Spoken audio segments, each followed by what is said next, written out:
Bien, hola, ¿cómo estamos? Contentos de estar una vez más juntos, así a la distancia. Uno tiene que tener esa palabra o esa capacidad que se define como resiliencia, no resiliencia. La verdad es que hay que aprender uno a poderse innovar, a poderse renovar, a poderse reinventar. Tenemos que buscar la manera de salir adelante. Yo creo que las necesidades, las circunstancias, las adversidades son las que al final han permitido tantos inventos a lo largo de los siglos y de los siglos y de los siglos, porque la necesidad dicen que es la mamá de los inventos, que es lo que uno puede usar para salir adelante. Así que aquí estamos, agradecidos con el Señor porque tenemos este medio de comunicación. Imagínense si hubiera sucedido esta pandemia y esto de tener que estar encerrados hace, ¿cuánto? 20, 25 años. Ahí sí que hubiéramos estado totalmente incomunicados. Entonces de ahí podemos ver la misericordia de Dios, que lo que el oponente, el enemigo ha pensado para mal, Dios lo usa para su gloria. Y de esta manera no solamente quedan grabadas las enseñanzas, sino que para las personas que no han tenido como que, digamos que la costumbre de anotar y después ir a estudiar, si acaso estuvieran interesados en alguna parte de la enseñanza, pues solamente tienen que volverle a dar play, ¿verdad? Pues imagínense, para todo da el Señor. Así que vamos a comenzar en esta mañana dándole gracias al Señor, porque Él es bueno y su misericordia es para siempre. Y en esta mañana quiero que estudiemos juntos sobre el engaño.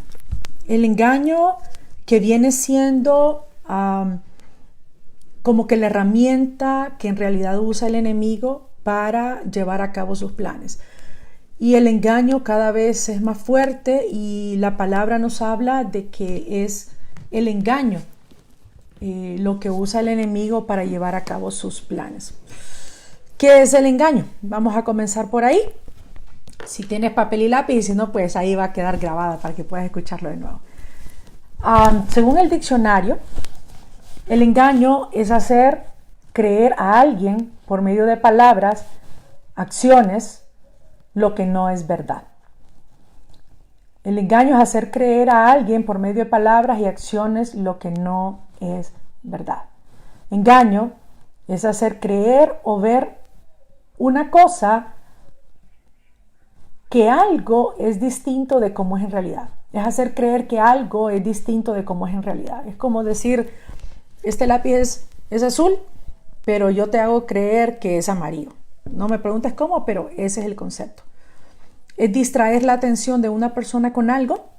Generalmente eso hacen las personas que son estafadores, que te hacen ver para este lado, mientras por el otro lado están haciendo sus engaños. También un engaño es ser infiel a una persona, a su pareja, o en el caso que nos ocupa, engaño es serle infiel al único Dios. Entonces, quiero que vayamos a la palabra porque vamos a ver de dónde viene el engaño, dónde aparece por primera vez el engaño. Y sí, el engaño, como ya te lo habrás imaginado, aparece por primera vez en el libro de Génesis, en el capítulo 3, cuando la serpiente apareció en escena en la palabra de Dios. Entonces, quiero que me acompañes al capítulo 3 de Génesis y vamos a leer del versículo 1 al versículo 6. ¿Ok? ¿Lo tienes ya? Bien. Pero la serpiente era astuta, más que todos los animales del campo que Jehová Dios había hecho, la cual dijo a la mujer: ¿con que Dios os ha dicho, no comáis de todo árbol del huerto? Y la mujer respondió a la serpiente: del fruto de los árboles del huerto podemos comer, pero del fruto del árbol que está en medio del huerto, dijo Dios, no comeréis de él ni le tocaréis para que no muráis. Entonces la serpiente dijo a la mujer: no moriréis, sino que sabe Dios que el día que comáis de él serán abiertos vuestros ojos y seréis como Dios, sabiendo el bien y el mal. Y vio la mujer que el árbol era bueno para comer y que era agradable a los ojos y árbol codiciable para alcanzar la sabiduría. Y tomó de su fruto y comió. Y dio también a su marido, el cual comió así como ella. ¿Qué es lo que vemos aquí? Aquí podemos identificar por primera vez el trabajo que el oponente hace en contra de Dios y en contra de aquellos a quienes Dios ha escogido, es decir, en contra tuya y en contra mía. Es el trabajo que hace en contra de todas aquellas personas que aún no han venido al conocimiento del Padre a través del Hijo Jesucristo, para que se mantengan engañados, para que se mantengan apartados. Y quiero invitarte a que podamos analizar un poco este engaño. Podemos ver que todo el sentido de Satanás es separarnos de Dios. Ese es el kit del asunto. Esa es la parte toral. Esta es la pelea. Satanás quiere ser igual a Dios y recibir adoración de los hombres. Y para esto diseñó una estrategia, y esta estrategia la encontramos en este engaño a Eva. Así que yo te voy a compartir sobre estas mentiras espirituales que llevan un patrón definido para separarte de la verdad. Porque el engaño tiene como propósito separarte de la verdad, como lo vamos a ver a continuación. La mejor manera de entender el engaño de Satanás es estudiar cuidadosamente su primera presentación en el huerto del Edén. Allí Satanás expuso su filosofía.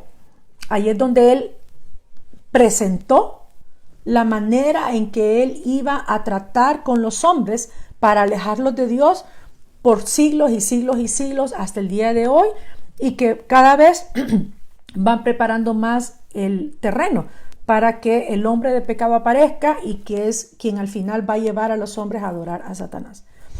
Satanás ofreció a Adán y a Eva una alternativa. Yo quiero que prestes atención aquí o que la notes en cualquier lado. Satanás presenta una alternativa al mandato de obedecer a Dios y ofrece ciertos beneficios como premio a su rebelión.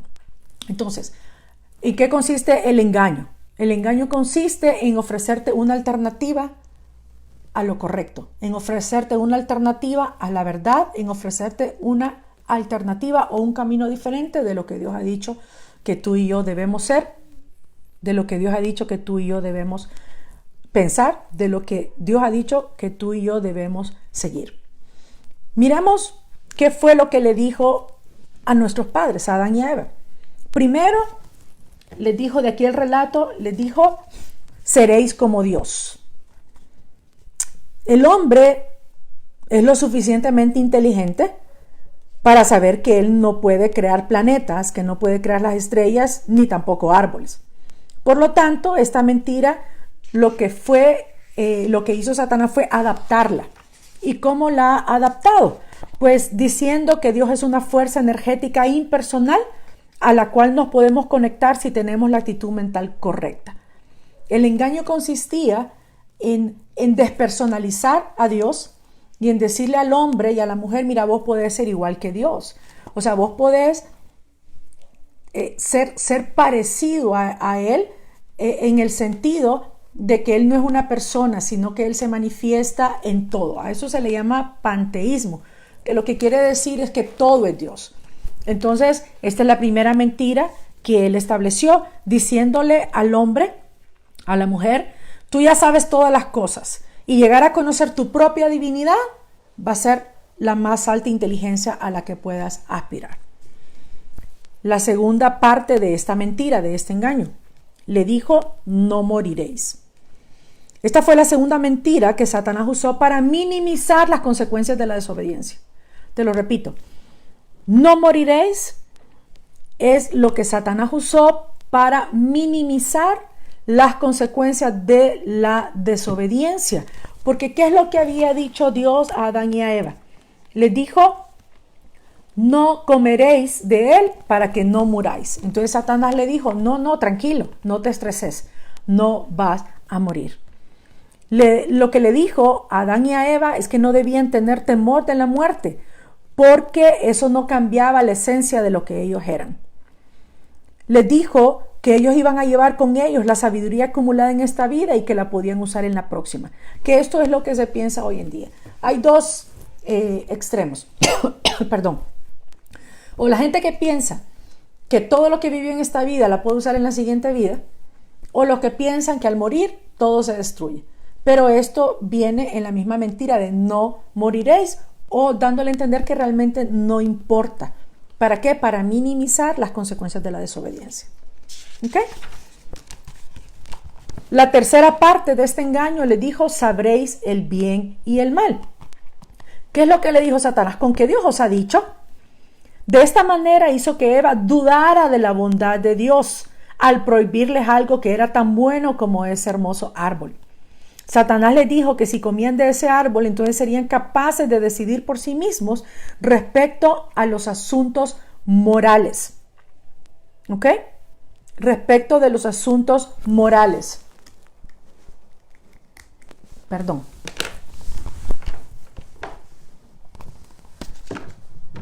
Y también tendrían conocimientos secretos acerca. Perdón. Okay.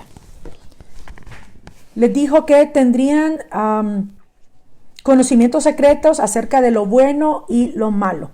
Y la decisión de aceptar la sugerencia de Satanás les llevó al relativismo moral. Te lo repito, perdón por la interrupción. Satanás les dijo que si comían de ese árbol serían capaces de decidir por sí mismos respecto de los asuntos morales y también tendrían conocimientos secretos acerca de lo bueno y lo malo. Al final, la decisión de aceptar la sugerencia de Satanás los llevó al relativismo moral. Es decir, ¿qué es el relativismo? Lo que es bueno para mí no necesariamente es bueno para usted. Nada es intrínsecamente bueno o malo. La situación determina la moralidad. No necesitamos consultar a Dios para nuestras decisiones o elecciones morales. Usted puede hacer lo que le parezca bueno dependiendo de sus circunstancias. Es lo que Satanás le dijo a Eva y a Adán. El relativismo conduce a una irrefrenable crueldad y desesperación. Y si esto lo sumamos al panteísmo de que todo es Dios, entonces si todo es Dios, entonces lo malo también debe ser de Dios. Y la diferencia entre el bien y el mal solo es una ilusión. Mira cómo va esto destruyendo la verdad de Dios. Primero, todo es Dios. Y si todo es Dios, entonces vos no te preocupes porque vos también sos Dios, entonces no vas a morir porque vos sos Dios. Y si no vas a morir y entonces Dios no es tan bueno, sino que es una idea y depende de cómo lo veas, entonces vos puedes decidir lo que es bueno y lo que es malo. Y al decidir lo que es bueno y lo que es malo, vas a entender que el mal también está en Dios. Eso es lo que Satanás te dice y te hace una sola mezcolanza para separarte de la verdad, porque ese es el concepto de engaño, según lo utilizó nuestro Mesías en la palabra. La estrategia de Satanás es hacer que el mundo crea que pueda tomar sus propias decisiones acerca de lo que es correcto o incorrecto. ¿Ok? Y la cuarta parte de esta mentira que va progresivamente derribando o apartándonos de la verdad, cuando les dijo, serán abiertos vuestros ojos. Al inicio de la conversación en el Edén, Satanás puso en duda la fe que tenía Eva en lo que Dios les había dicho. Entonces, ya que se había hecho a un lado la fuente verdadera y objetiva de la verdad, ¿con qué se podía sustituir? Si ya se hizo a un lado una fuente verdadera de verdad, hay que sustituirla con otra cosa, y eso es lo que hizo Satanás. ¿Qué es lo que hizo? Que al decirle serán abiertos tus ojos, sustituyó la verdad objetiva de Dios por mis deseos, por lo que yo siento, por lo que a mí me parece. Si tú ves en el relato, en el versículo 6 dice, y vio la mujer que el árbol era bueno para comer, que era agradable a los ojos, y árbol codiciable para alcanzar sabiduría, y tomó su fruto y comió, y dio también a su marido, el cual comió así como ella. Entonces aquí se introduce la irracionalidad y se desecha la razón. La mentira básica es: no pienses, solo siente. No te preocupes, no le metas mente a eso, solamente haz lo que te haga sentir bien. Solamente movete según tus emociones, movete según lo que vos sintás en ese momento, y eso es lo que va a estar correcto. Esa es la construcción o la deconstrucción que Satanás ha usado para apartar a la gente de la verdad. Y aquí hay algo muy interesante. ¿Qué sucede cuando se deconstruye la verdad? Cuando se deconstruye la sociedad, cuando se deconstruye lo que es un hombre, lo que es una mujer. Primero, apartarnos de la verdad totalmente, y la gente anda más perdida que el hijo de Limber. Es una expresión que usamos aquí en Honduras, dando a entender de que no se le encuentra por ningún lado. Pero esta deconstrucción de la verdad, que equivale a caer en el engaño, nos lleva de manera natural a lo que dice aquí mismo en la palabra, siempre en el capítulo 3 de Génesis, en el versículo 7, continuando con el relato. Entonces fueron abiertos los ojos de ambos y conocieron que estaban desnudos. Entonces cosieron hojas de higuera y se hicieron delantares. Y oyeron la voz de Jehová Dios que se paseaba en el huerto al aire del día. Y el hombre y su mujer se escondieron de la presencia de Jehová Dios entre los árboles del huerto. Mas Jehová Dios llamó al hombre y le dijo: ¿dónde estás tú? Y él respondió: oí tu voz en el huerto y tuve miedo. ¿A qué nos lleva el engaño? ¿A qué nos lleva toda estrategia de Satanás para separarnos de la verdad? Nos lleva a vivir con temor. Nos lleva a vivir con temor. Quiero que mantengas esto pendiente, porque el engaño, el gran engaño que se está gestando, está íntimamente relacionado con el temor. No puede Satanás actuar o progresar en el engaño en contra de todo el mundo, y aún en contra de los escogidos, si fuera posible, si no tuviera la herramienta que viene amarrado a este engaño, que es el temor. Y lo puedes ver hoy en esta situación que estamos viviendo. Hay diferentes teorías de conspiración, pero todo apunta a que este virus fue creado en un laboratorio. Fue una mutación de un virus, y le pusieron otro tipo de componentes y lo lanzaron para que fuera siendo contaminado o contagiado de una persona a otra. Luego de que eso comenzó a surgir, vino una ola a través de los medios de comunicación que son controlados por estas mismas personas que tienen estos planes maquiavélicos, y comenzaron a meternos miedo, a decirnos: se vas a morir, que esto es grave, que se va a multiplicar, que tus hijos, que los ancianos, que aquí, que allá. Y entonces, a través del temor que se creó, vino el gobierno y se constituyó en un poder por encima de los habitantes, por encima de la población, y se ha convertido actualmente en un gobierno policial, en un estado policial, porque nos obliga a obedecer el estar confinados en nuestra casa, y para obligarnos usa la represión y usa la fuerza y usa las mismas leyes. Nos han quitado nuestros derechos básicos, nuestros derechos fundamentales a la libertad, incluso al hablar, porque ahora hay hasta mucha censura, incluso en las redes sociales, que si no les gusta lo que estás diciendo te bloquean. Eso es lo que están haciendo. Entonces, ¿qué es lo que han usado para que nosotros nos sometamos? El temor. Entonces, el temor es esa herramienta que va a ser usada para instaurar en última instancia el gobierno que va a pretender pelear contra nuestro Dios verdadero, y que va a terminar demandando la adoración, la sujeción y toda la obediencia a los designios y a la voluntad del anticristo, que en última instancia es Satanás. Y nuestro maestro, yo no sé si tú has prestado atención, pero el Señor Jesucristo nos advirtió muchísimo en contra del engaño. Hay muchas citas, quizás no las vayamos a leer todas, pero estaba reparando hoy cuánto Él nos advirtió en contra de este engaño.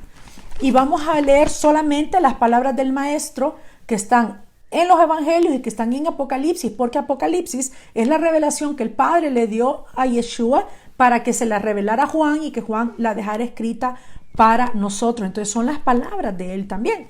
Y bueno, yo no estoy hablando de que las palabras de los apóstoles, no metamos en ese rollo. Estoy hablando de las palabras directas que quedaron registradas de la palabra de la boca de nuestro Mesías. Entonces dice Mateo 24. Ahí después lo buscas si no tienes chance ahorita. Mateo 24, hablando Jesús en el versículo 4, dice: mirad que nadie os engañe, porque vendrán muchos en mi nombre. Mirad que nadie os engañe, porque vendrán muchos en mi nombre. Versículo 11, y muchos falsos profetas se levantarán y engañarán a muchos, y por haberse multiplicado la maldad, el amor de muchos se enfriará. Dice en el libro de Marcos, en el capítulo 13, en el versículo 5, dice lo mismo. Jesús respondiendo les comenzó a decir: mirad que nadie os engañe, porque vendrán muchos en mi nombre diciendo yo soy el Cristo, y engañarán a muchos. Versículo 22, porque se levantarán falsos cristos y falsos profetas y harán señales y prodigios para engañar, si fuese posible, aún a los escogidos. Mas mirad por vosotros, os lo he dicho antes. Hace como 2000 años nos advirtió sobre esto. Lucas 21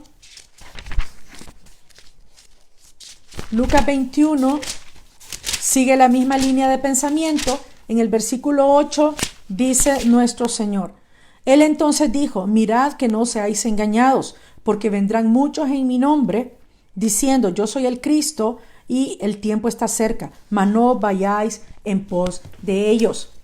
Veamos en Apocalipsis las palabras de nuestro Señor también. En el versículo 12 de Apocalipsis, en el versículo 9, ya es más concreto y dice: y fue lanzado fuera el gran dragón, la serpiente antigua. ¿Cuál es la serpiente antigua? La serpiente que allá engañó a Eva y a Adán para que comieran la fruta, para que pecaran.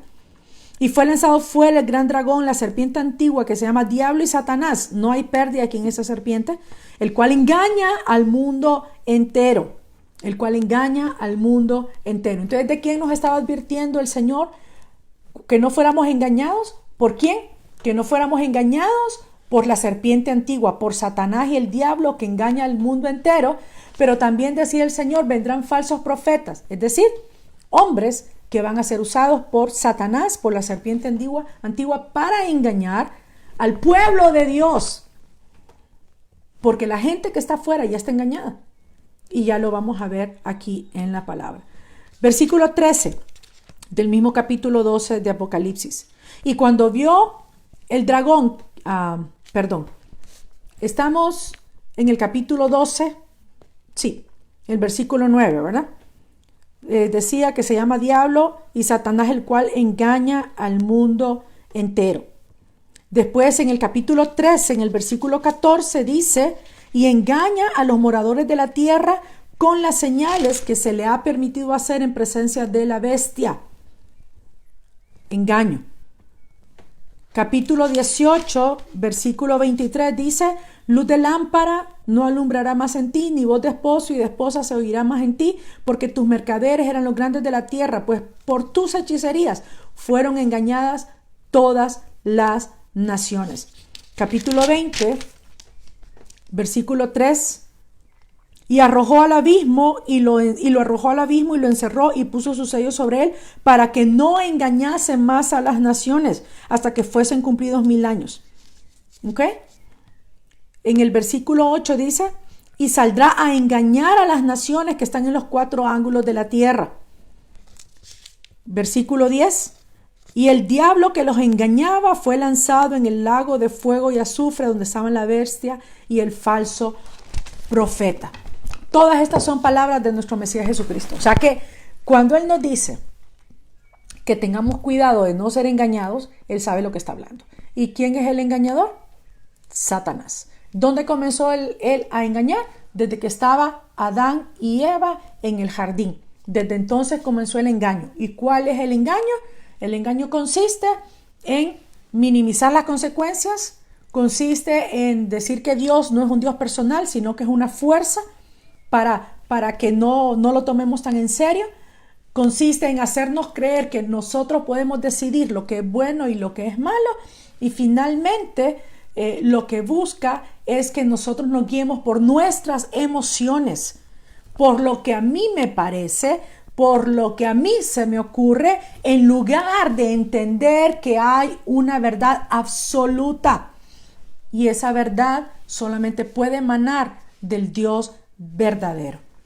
Engaño, en todas estas citas que acabamos de leer, que habla nuestro Señor Jesús, usa una misma palabra, que es la palabra planao, que significa hacer vagar de la verdad. ¿Ok? Hacer vagar de la verdad. Y allá en Génesis, cuando Eva le dice al Señor en el versículo 13, la serpiente me engañó, esta palabra significa dirigir descarriado. O sea que vienen siendo sinónimos, porque si hablamos de un carril, ¿verdad? Si por ejemplo esto fuera un carril y viene por encima el tren, va encarrilado. Pero si se descarría o se descarrila, entonces se sale de lo que es el camino que estaba determinado. De la misma manera, hacer vagar es ir por donde no se sabe. Hacer vagar es andar confundido, andar sin ningún tipo de propósito, simplemente no tener un camino por el cual caminar y mucho menos un lugar al cual llegar. Y quiero llamar tu atención que dice Eva que la serpiente la engañó y que ella comió. Presta atención a esto, porque comer significa consumir. Comer tiene como sinónimo consumir. Eso quiere decir que ella consumió lo que le dio la serpiente. No fue tanto el haber comido la fruta, sino que ella primero se había tragado lo que Satanás le había dado, servido en la bandeja o en una bandeja bonita, en una bandeja de filosofía, y lo que traía era un engaño. Y dice que Eva se lo comió, que ella consumió, ella utilizó, ella se valió, ella absorbió lo que le fue dado por Satanás, en lugar de alimentarse por la verdad del Dios omnipotente. Y este engaño que produjo temor. ¿Qué nos ofrece la serpiente hoy? ¿Por dónde viene este engaño? Es bien evidente el engaño que podemos encontrar en las novelas, en las películas, en la música, en las filosofías, en el entretenimiento. Es más que evidente, dirás tú, claro, ahí está también. Pero ¿sabes dónde más está trabajando Satanás? En las iglesias. Sí, en las iglesias de la denominación que tú me quieras poner. Y no hablamos de sectas que están abiertamente o desvergonzadamente separadas de la verdad, sino de las iglesias que predican parte de verdad, pero que están siendo engañadas y que forman parte del sistema de religión, que es un sistema como organizado, el sistema religioso organizado. Y estas iglesias que dicen, como nos expresaba el Señor Jesús en Mateo y en lo que leímos, que dice, vendrán en mi nombre. Muchas personas se paran en el púlpito o se paran detrás de una cámara y dicen que vienen a hablarte en el nombre del Señor. Son profetas que vienen hablando en el nombre del Señor, pero que están siendo usados por el enemigo para engañarnos. ¿Qué es lo que hacen muchas iglesias hoy en día? Usan estrategias de hombres para hacer crecer la congregación o para ganar más seguidores. Ponen unos temas espectaculares que llamen la atención con tal de ganar espectadores, porque al final monetizan todos los seguidores que tienen. Y yo no me voy a meter al rollo de si es correcto o no es correcto. Pero el tema es que buscan estrategias incluso de marketing para atraer a las personas, para retenerlos. Les ofrecen satisfacción de las vanidades de las mentes de las personas. Antes de que llegáramos a esta situación, rebotaban las iglesias que celebraban Halloween. O sea, estaban celebrándole la muerte y decían que era para llamar la atención de las personas. Pastores que participaban de estas cosas y que después iban a predicar sin ningún tipo de problema a sus iglesias. Iglesias que usan el Día del Amor y de la Amistad para hacer eventos especiales. ¿Para qué? Para atraer a las personas. En vez de que se vayan a una cena, a un restaurante, venga y pague la cena aquí en la iglesia, porque mejor entonces usted deja aquí la ofrenda. Iglesias donde permiten que se use la música de canciones que no fueron escritas para honrar a Dios y que solamente se les cambie la letra y dicen, ahora sí está santificada. Coreografías, usando los mismos bailes de afuera, donde no se hace ninguna diferencia, solamente que se dice que estás en la iglesia y estás afuera. El Señor ha determinado para nosotros que seamos santos. Esa es la voluntad de Dios. El Señor no llamó a las iglesias para decirle a las personas lo que quieran oír. Yo sé de iglesias, no solamente en Honduras, sino en Estados Unidos o en otros lugares, y lo sé de primera mano, que dicen que no hay que predicarle a la gente de que Cristo viene, de que no hay que predicarle a la gente del pecado, que les hablemos de errores nada más, o que les hablemos de cómo deben motivarse, démosle motivación, hablemosle de pensamientos positivos, pero entonces le hablan a la gente de lo que ellos quieren. ¿Por qué? Porque quieren atraer más personas a las iglesias o que las personas no se vayan. No le dicen a las personas que tienen que ser santos y que tienen que dejar su pecado, y no están hablando la palabra que Dios ha mandado que tenemos que hablar. Esas iglesias son parte del engaño, de la religión organizada que después va a estar al servicio de Satanás. Le dicen a la gente, mira, siembra semillas de fe. ¿Y qué son esas semillas de fe? No me vengan con cuentos espirituales o espiritifláuticos. Cuando hablan de semillas de fe, cuando hablan de pactos, cuando hablan de buscar, hacer promesas, lo que le están diciendo a la gente, mira, trae pisto. No le pongamos colores, ¿verdad? Y no me digan de que, no, hablemos lo que es. Cuando vienen estas personas y le dicen a su congregación, siembra en el hombre ungido, siembra en la mujer ungida, haz un pacto de fe, haz una promesa, haz un pacto. ¿Con qué lo hacen? Con dinero. No es con una oración, es con dinero. Y este dinero, en vez de ser usado como debería usarse, pues que el Señor evalúe.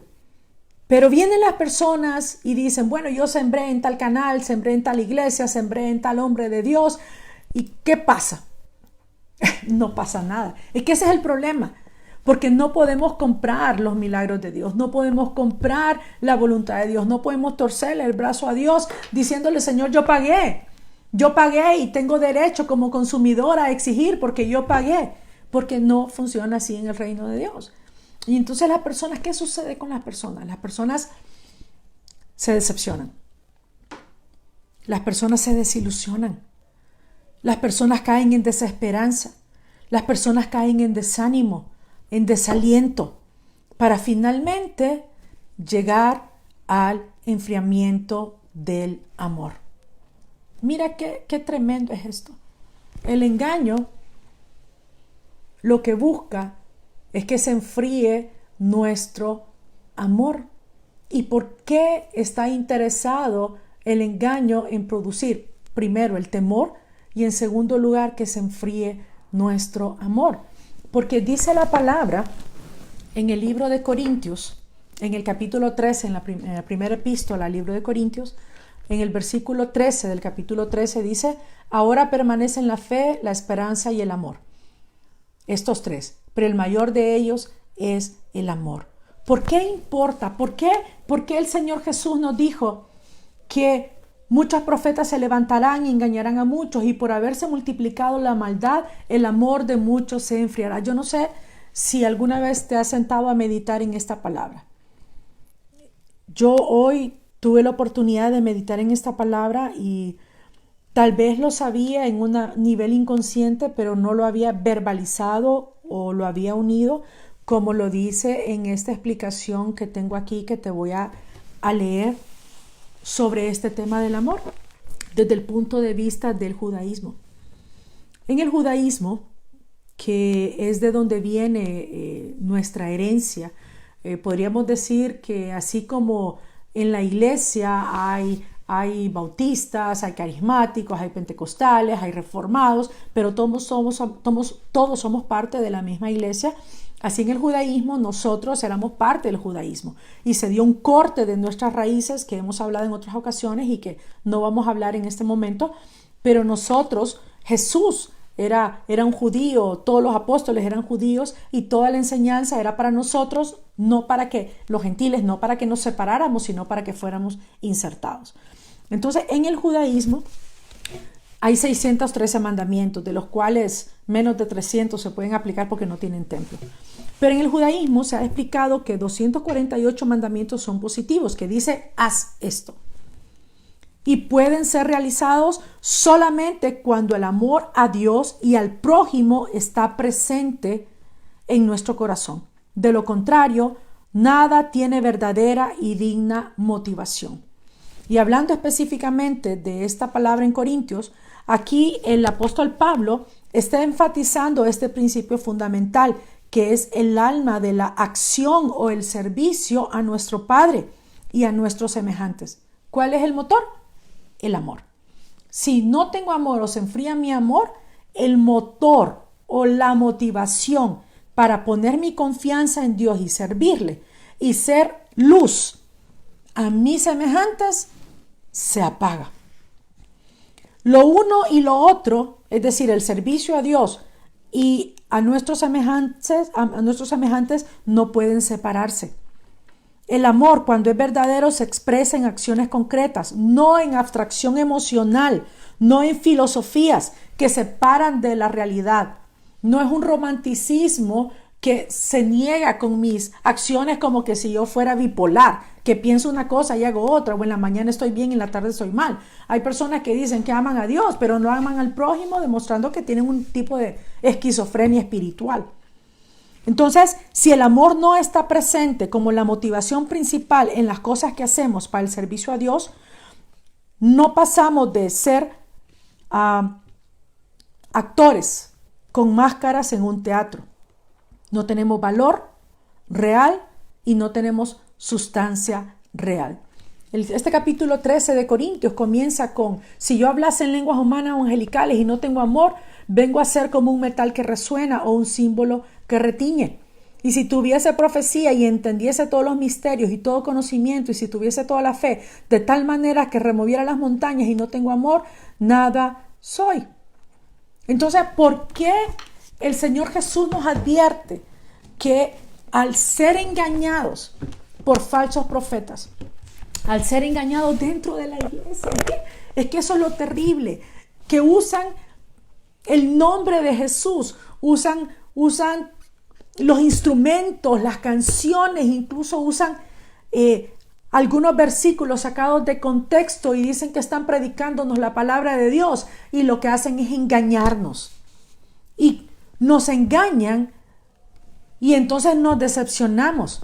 Nos engañan y nos desilusionamos. Nos engañan y nos desalentamos, nos deprimimos, y al final esto que lleva a que nuestro amor se enfríe. Y si nuestro amor se enfría, prácticamente no tenemos ya fe, porque dice aquí en Corintios que permanecen la fe, la esperanza y el amor, pero que de esto el mayor es el amor. Y entonces, si se enfría mi amor, no puedo tener fe en Dios, mucho menos puedo tener algún interés en preocuparme por mis semejantes, por mi prójimo, y no tengo ningún tipo de esperanza, y me vuelvo fría, me vuelvo dura, me vuelvo insensible, y simple y sencillamente vengo a formar parte del ejército de aquellos que están en contra de Dios, porque fui herida en una iglesia por un pastor, porque fui herida en una iglesia por un sacerdote,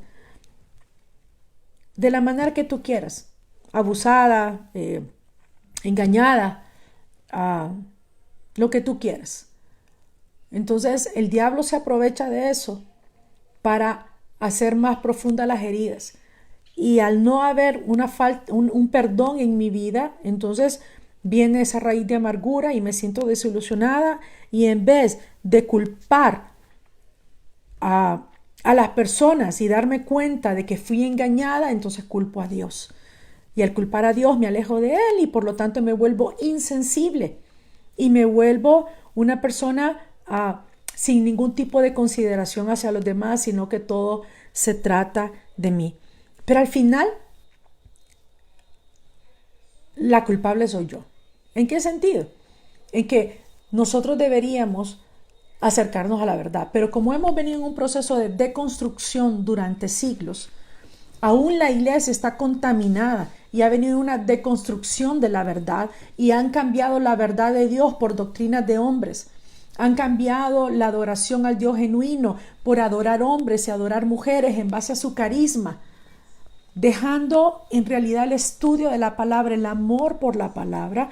Entonces somos presas de las personas que son usadas por Satanás para perpetuar este engaño que nos lleve a que nuestro amor se enfríe y por el otro lado que caigamos en pánico y en temor, y al caer en pánico y en temor estamos listos como un rebaño de animalitos para ser gobernados, para ser controlados, para ser dirigidos y para que ni siquiera podamos pensar, sino que nos muevan en base a nuestros deseos, en base a nuestra sensualidad, en base a nuestra vanidad de pensamiento. Dice el libro de Efesios en relación a este tema, en el capítulo 4, en el versículo 14 dice así: para que ya no seamos niños fluctuantes, llevados por doquiera, por todo viento de doctrina, por estratagema de hombres que para engañar emplean con astucia las artimañas del error. Mira qué tremenda esta palabra. Te lo voy a buscar en otra versión. Vamos a ver. Efesios capítulo 4, versículo 14. Dice así en otras versiones: ya no seremos como niños que ahora piensan una cosa y más tarde piensan otra, y que fácilmente son engañados por las falsas enseñanzas de gente astuta que recurre a toda clase de trampas. En otra versión dice: así ya no seremos niños, zarandeados por las olas y llevados de aquí para allá por todo viento de enseñanza y por la astucia y los artificios de quienes emplean artimañas engañosas. Perdón. Otra versión más dice: ya no seremos como niños que cambian fácilmente de parecer y que son arrastrados por el viento de cualquiera nueva enseñanza, hasta dejarse engañar por gente astuta que anda por caminos equivocados. Andar por caminos equivocados es sinónimo de andar vagando, que es la definición de la palabra que usó el Señor Jesucristo para decir que no nos dejemos engañar. Entonces, ¿qué es lo que busca el engaño? Es de construir la verdad, apartarnos de la verdad para que nosotros andemos vagando. Pero aquí dice la palabra que nosotros deberíamos dejar de ser como niños en el sentido de que no estemos cambiando de parecer hoy y mañana pienso otra cosa y pasado mañana no sé. Que estamos a favor de los que están en contra y en contra de los que están a favor porque realmente no tenemos una opinión. ¿Por qué? Porque no estamos cimentados en la roca, no estamos cimentados en la verdad, no conocemos al Dios que nos llamó, no tenemos intimidad con Él, no conocemos su palabra, no estudiamos su palabra, no nos mantenemos apegados a lo que dice la enseñanza y no somos como los cristianos, como los creyentes de Berea, que está en el capítulo, en el libro de Hechos, que dice que iban a sus casas para ver si lo que les enseñaban los apóstoles era así. Lo que yo te estoy enseñando es necesario que tú veas en tu Biblia, en la palabra, si es así. ¿Para qué? Para que no te dejes engañar, hermano. Porque no vas a poder estar delante de Dios, aunque se te haya enseñado, o tú que dices que no crees en Dios, de que nunca vas a estar delante de Él. Mira, no depende de lo que tú opines, vas a estar delante de Él. Y no va a valer la excusa de decirle: ay, es que a mí me engañaron. Porque dice la palabra que ningún hombre va a poder justificarse delante de Dios. Nadie.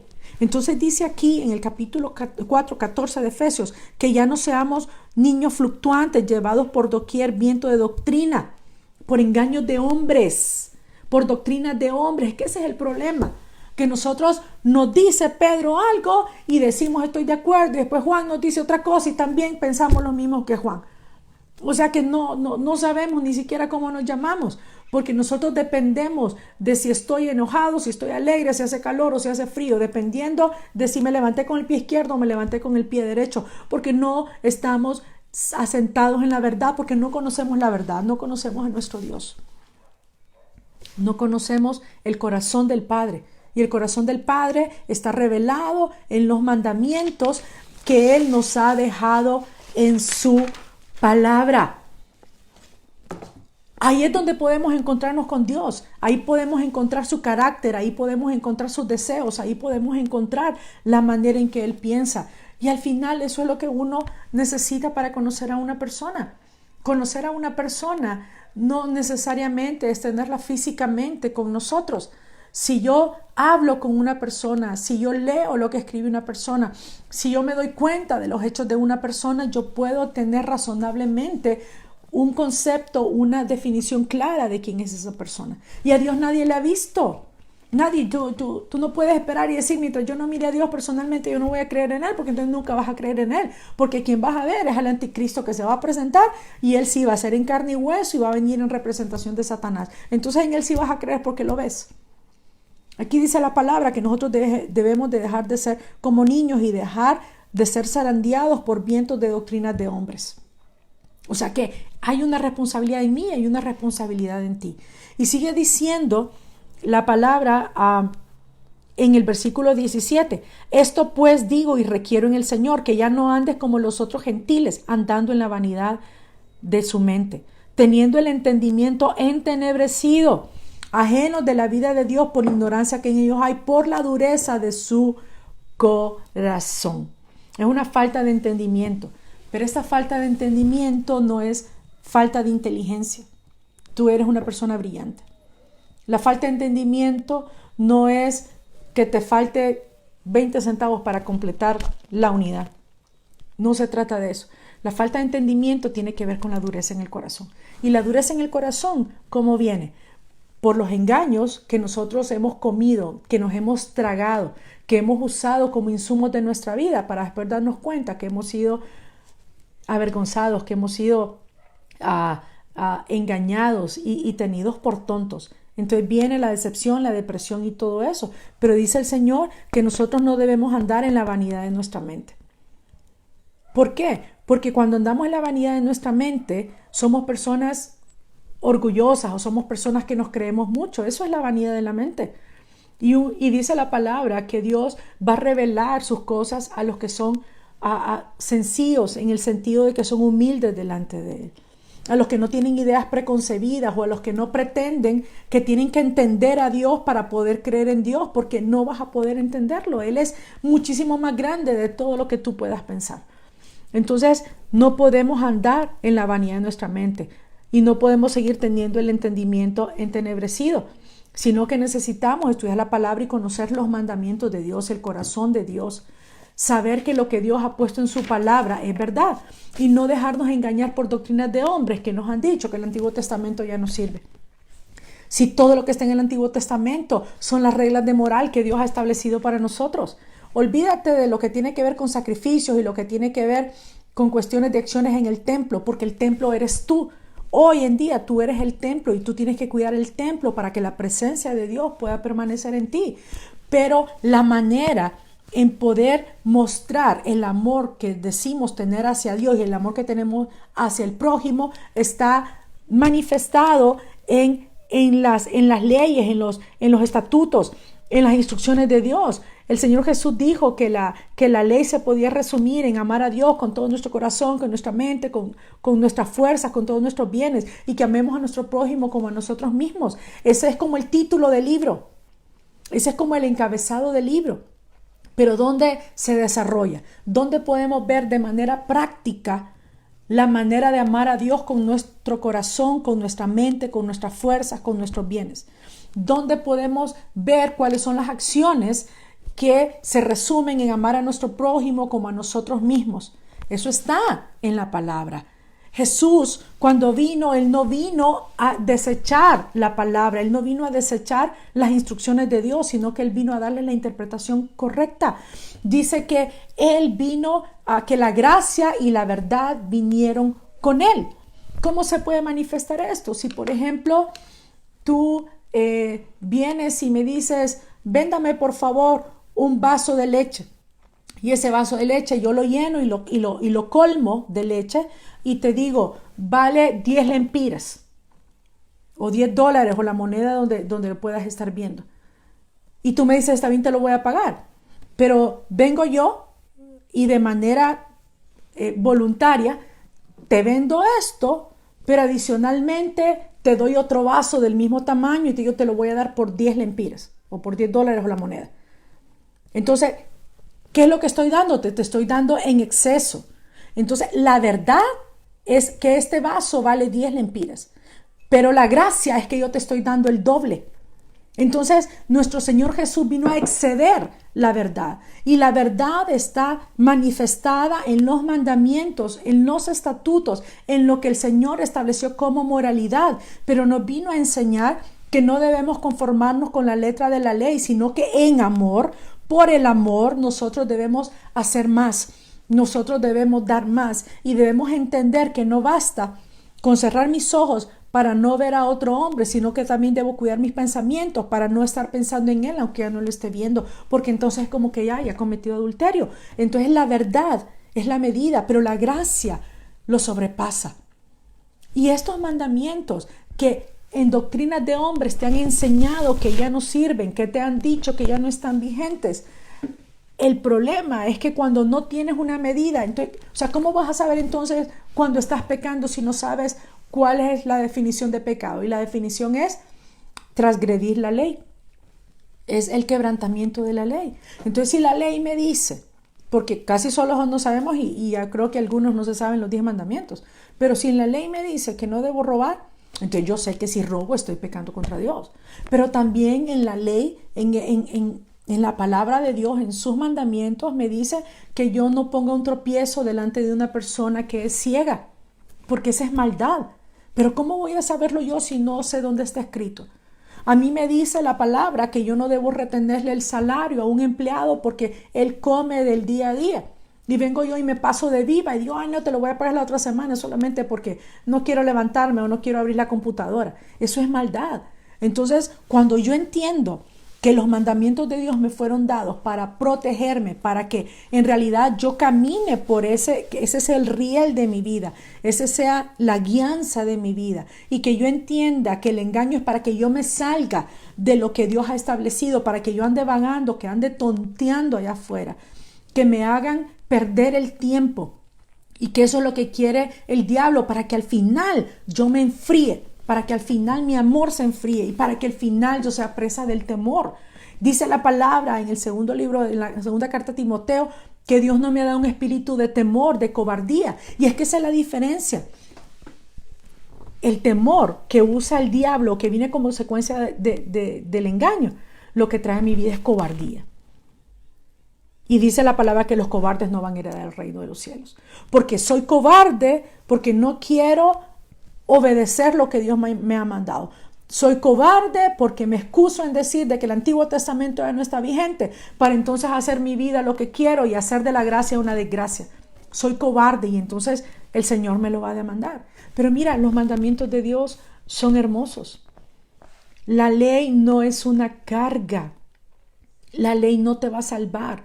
Por eso el Señor vino para traer la gracia y la verdad, porque está la medida de la ley, pero en la gracia Él nos ayuda y nos hace ver que hay una cosa que es diferente, muy diferente, lo que es ser engañado para desviarme de la verdad, de lo que es un error. Hablaba hoy con mi esposo y me decía, bueno, en la naturaleza humana está el cometer errores, así somos y Dios nos conoce, pero una cosa es cometer un error. Y otra cosa muy diferente es vivir engañada porque he puesto mis ojos en hombres y en doctrina de hombres y en doctrina de demonios. Cuando la verdad y la vida están en la palabra.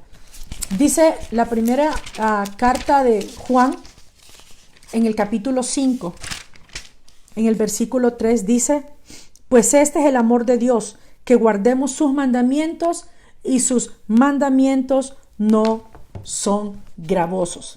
Te lo voy a buscar en otra versión. Dice Primera de Juan, capítulo 5, versículo 3. Mira qué hermoso lo dice en otra versión.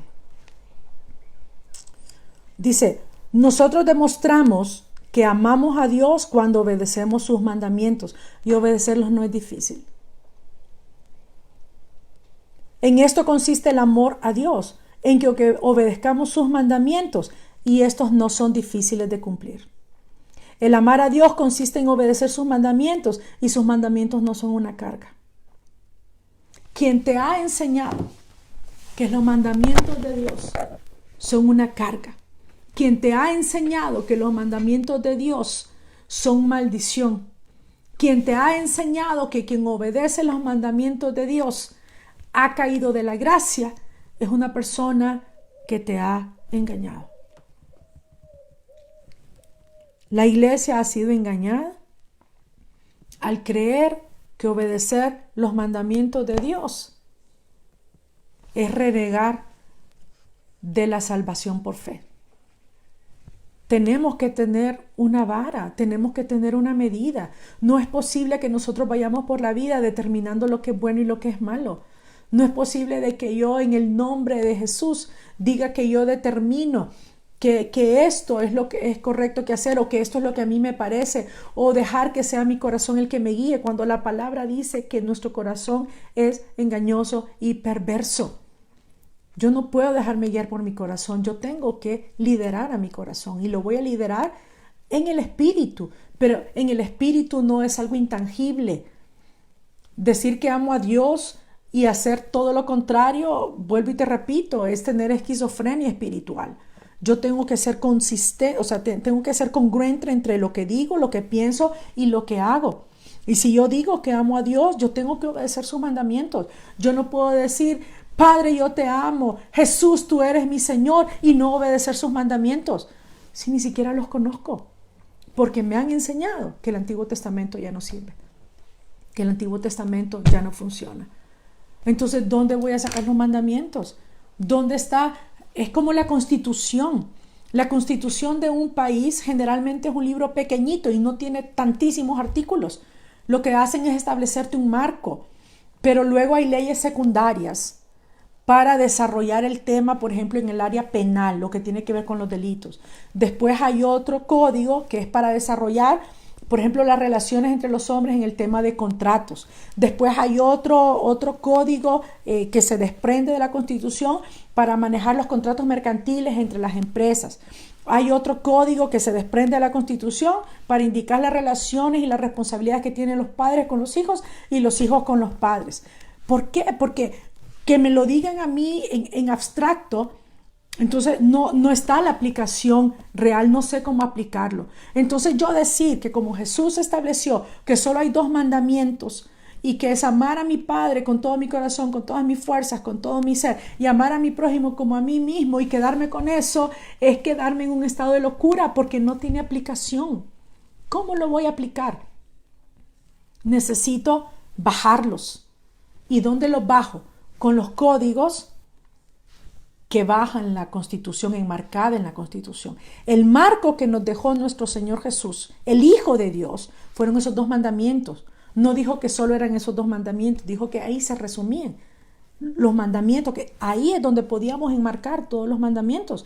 Pero para saber cómo aplicarlos, yo tengo que conocer la palabra. Y la palabra a mí me dice que los mandamientos de Dios no son una carga y que no son difíciles de cumplir. Pero hemos sido engañados.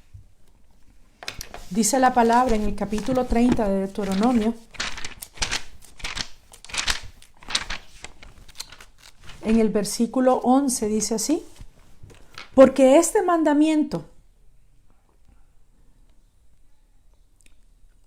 vamos a leerlo desde el 8. Y tú volverás y oirás la voz de Jehová y pondrás por obra todos sus mandamientos que yo te ordeno hoy. Y te hará Jehová tu Dios abundar en toda obra de tus manos, es decir, te va a ir bien. En el fruto de tu vientre vas a dar vida. En el fruto de tu bestia, aún los animalitos que estén contigo van a ser fructíferos. Y en el fruto de tu tierra, la tierra te va a devolver tu trabajo. Para bien, porque Jehová volverá a gozarse sobre ti para bien. Él se goza en aquellos que somos su pueblo y que lo obedecemos. De la manera que se gozó sobre tus padres. Cuando obedecieras a la voz de Jehová tu Dios para guardar sus mandamientos y sus estatutos escritos en este libro de la ley, cuando te convirtieres a Jehová tu Dios con todo tu corazón y con toda tu alma. Oye, porque este mandamiento que yo te ordeno hoy no es demasiado difícil para ti, ni está lejos. No está en el cielo, para que digas, ¿quién subirá por nosotros al cielo y nos lo traerá y nos lo hará oír para que lo cumplamos? Lo que está diciendo es que no es algo que es súper espiritual y que solo los espirituales lo pueden cumplir. No son así los mandamientos de Dios, no es solo para los iluminados. Dice versículo 13, ni está al otro lado del mar el mandamiento de Dios, para que digas, ¿quién pasará sobre nosotros al mar para que nos lo traiga y lo haga oír a fin de que lo cumplamos? Es decir, no es que tenés que sacarte la sangre de las venas o tenés que caminar de cabeza de aquí hasta Beirut para poder cumplir con los mandamientos de Dios. Dice que no es así de difícil. Y dice el versículo 14, porque está muy cerca de ti. Está la palabra en tu boca y en tu corazón para que las cumplas. Y mira, yo he puesto delante de ti hoy la vida y el bien, la muerte y el mal. Porque yo te mando hoy que ames a Jehová tu Dios, que andes en sus caminos y guardes sus mandamientos, sus estatutos y sus decretos, para que vivas y seas multiplicado. Y Jehová tu Dios te bendiga en la tierra a la cual entras para tomar posesión de ella. Mas si tu corazón se apartare y no oyere y te dejares extraviar, oye, si te dejares extraviar, si te dejares engañar, ¿ok? Si te dejares engañar, y por lo tanto te inclinas a otros dioses ajenos y les sirves, yo os protesto hoy que de cierto pereceréis. No prolongaréis vuestros días sobre la tierra donde vais, pasando el Jordán para entrar en posesión de ella. A los cielos y a la tierra llamo por testigos hoy contra vosotros, que os he puesto delante la vida y la muerte, la bendición y la maldición. Escoge pues la vida para que vivas tú y tu descendencia, amando a Jehová tu Dios, atendiendo a su voz y siguiéndole a él, porque él es vida para ti y prolongación de tus días, a fin de que habites sobre la tierra que juró Jehová a tus padres, Abraham, Isaac y Jacob, que les había de dar. Entonces de aquí es de donde viene la palabra que nos habló nuestro Señor Jesús, en el capítulo 7 de Mateo, que dice, no todo el que me dice, Señor, Señor, entrará en el reino de los cielos, sino el que hace la voluntad de mi Padre, que está en los cielos. ¿Y cuál es la voluntad del Padre que está en los cielos? La que está manifestada en sus mandamientos. Así es. Y si estoy equivocada, pues que el Señor nos ampare. Pero te invito a que estudies la Biblia y que analices lo que hemos hablado. No permitas que tu amor se enfríe por causa del engaño. Pero para evitar ser engañado necesitas conocer la verdad. Y la verdad está manifestada en sus mandamientos, en su voluntad, expresada en instrucciones, en guianzas que están fundamentadas en el amor. Entonces, este enfriamiento que ha venido sobre la iglesia porque hemos sido engañados es parte de esta estrategia que el enemigo está usando y que la va perfeccionando cada día más, y que al final trae temor, tal como le dijo Adán al Señor: escuché tu voz y tuvimos miedo porque estábamos desnudos, porque eso es lo que viene como consecuencia del engaño. Iglesia, es momento de levantarte, porque si no vas a caer en la esclavitud que viene para todos aquellos que desecharon la verdad y amaron el engaño. Que el Espíritu del Señor y su presencia nos ayude, nos guíe y nos dé entendimiento. Que seamos entendidos y que podamos ver la verdad, que el Señor nos abra los ojos, nos abra los oídos y nos abra el corazón para entender y para que nos convirtamos a Él, que es volvernos a Él y obedecer lo que Él dice y seguir lo que Él dice, porque esa es la manifestación del amor. El Señor dijo: ¿me amas? Obedece mis mandamientos. Así que, bueno, que el Señor siga obrando en nuestras vidas y que Él tenga misericordia de ti y tenga misericordia de mí. Amén.